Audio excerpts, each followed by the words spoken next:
Let's see.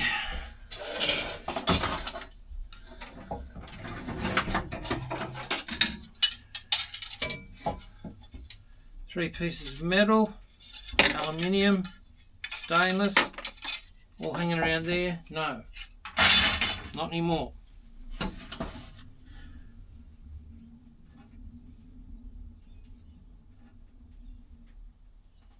Well, this is a hand device, isn't it? Handmade. He's made that himself. He's cut it off at the end. Looks like it's designed to hang on your belt, maybe. Any ideas? If anyone's got any clue what that does? I don't think it's not a paint mixer. It looks like it maybe goes through ice, maybe.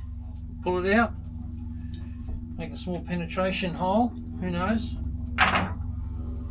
Remember, this designer of this boat was thinking Antarctica. Some weights.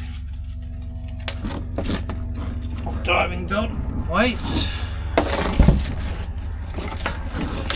There.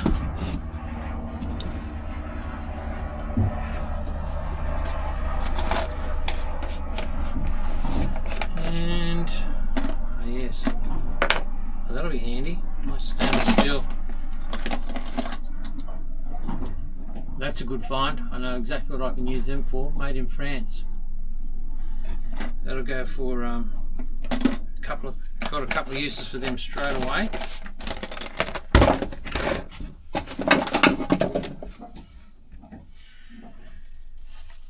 This looks interesting.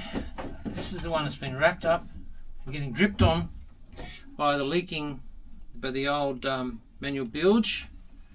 What is this? Ooh. So that's a serious bit of kit.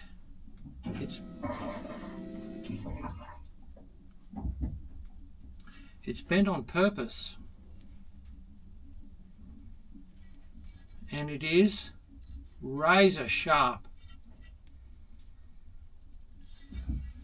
Wooden handle. Handmade wooden handle. Look at the chisel marks. Put onto what must be stainless steel, originally stainless steel. Looks almost like some sort of, but it'd be no good for a right-hander. What do you reckon? Yeah, maybe cutting away a fouled anchor. It is razor sharp. Diving belt, big cutting knife, maybe for emergencies such as a fouled prop. Sorry, did I say anchor originally? Fouled prop. New machete, unused. Oh my god, razor sharp.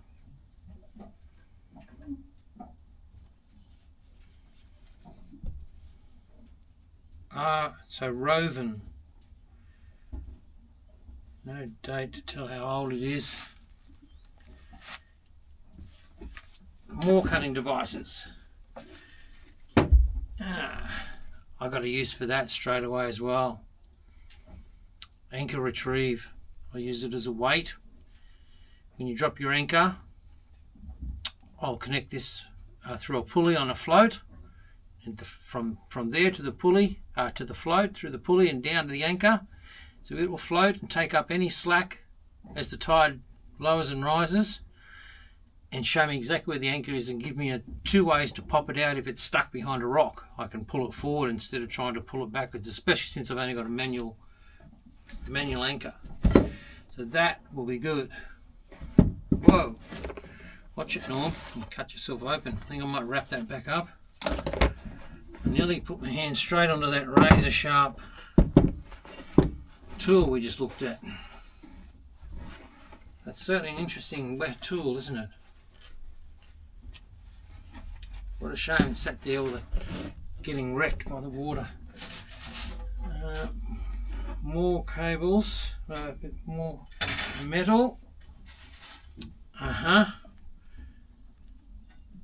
Yes, that can go. That'll be the bottom of my float. and the pulley will hang off that, whichever way. Put a pulley on here so it swivels, comes out to my anchor, off a fairly good, good float fender, down to the anchor. Cool.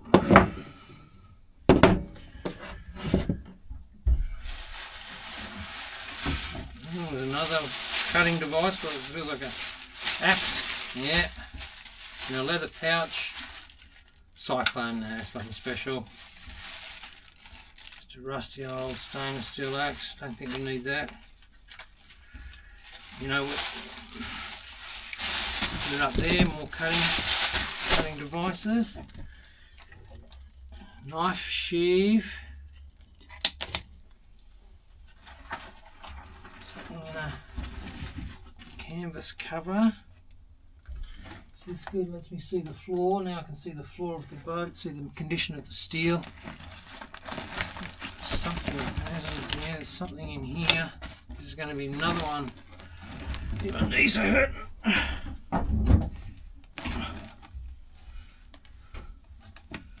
This will be another. I've got a feeling it's similar to the first jobby. Oh, okay, yeah. It's an old traditional handy tool. All old, very old. It's Raven gear. He likes his Raven stuff. That no longer needs to live there. I like it nice and clear.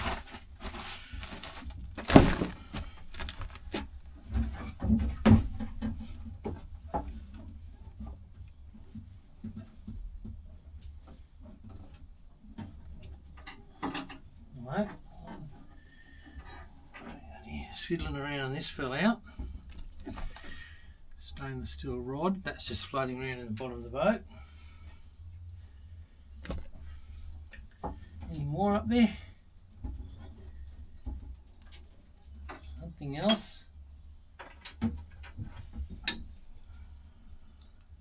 Piece of copper.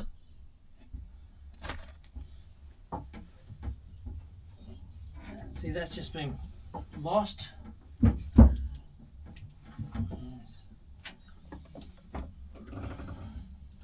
And that's good, so now that keeps all that away from that vital cabling. And I'll put the lid back now. So she's empty, so we'll put the lid on.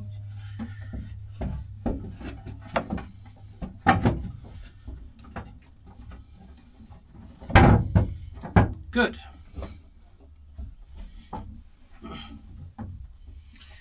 So that's the bilge pump. I'll leave it open because I'm coming back to it later. So she just sits behind there. So the timber panelling goes back in, and then the bilge sits behind this bilge pump, and you get into it like that. And pump it from there. Very good. Okay.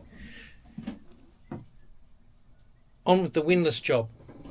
This is the one that decides whether I can start motoring around the harbour. I'm happy with I've still got to do fuel polishing, but I've still got the day tank, which has got a beautiful lid to access it and clean it. I'll be able to take that off. I'll just show you quickly. See the stainless steel lid, all designed to be taken off. So that's great. That's great access. I'll get in there and give that a good clean. Imagine it's going to have some gunk in there. But the two big tanks, yeah, Black Death, and I've currently got 200 litres floating around in there. I'm going to polish them. Okay, the windlass. This is today's project. In we come.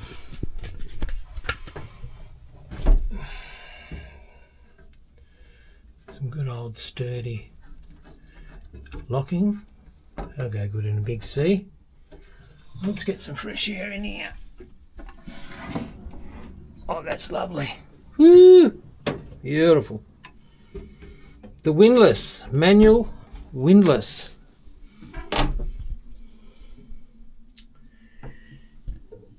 Width option for electric with a put a motor in later. There's the connection. Got the power here. There's the sprockets waiting for the electric motor, but no electric motor. So at the moment, pure mechanical and a very slack chain. You can see when I push it. Oop.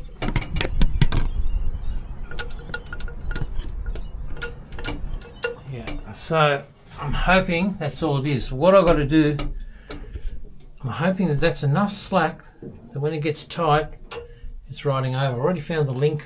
There's a link here somewhere. I think that's it there. One of them there. I'm going to set the camera up. So I'm going to set the camera up and go up and get it to fail and hopefully see the chain slide. And hopefully it's not something internal in here that is slipping.